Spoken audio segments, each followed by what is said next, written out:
Сәлеметсіңдер ме? Менің YouTube каналыма қош келдіңіздер.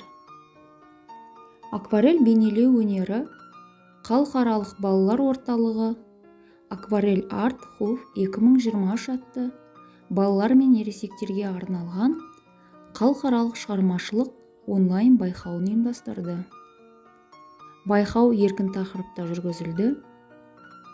Бейнелеу өнері, мәнерлеп оқу, вокал, оригами, спорт, хореография және тағы да басқа тақырыптарда байқау бағыттарында жүргізілді.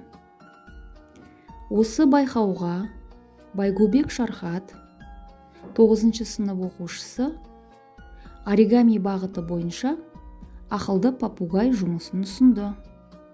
Және Байбосын Айзере мәнерлеп оқу бағыты бойынша Мұхағали Мақатаевтың Отан өлеңін оқып байқауға қатысты.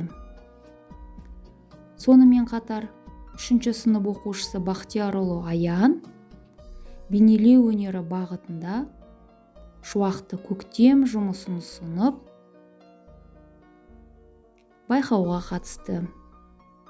Аталған оқушылар 2 орынмен ие болып, дипломдармен марапатталды.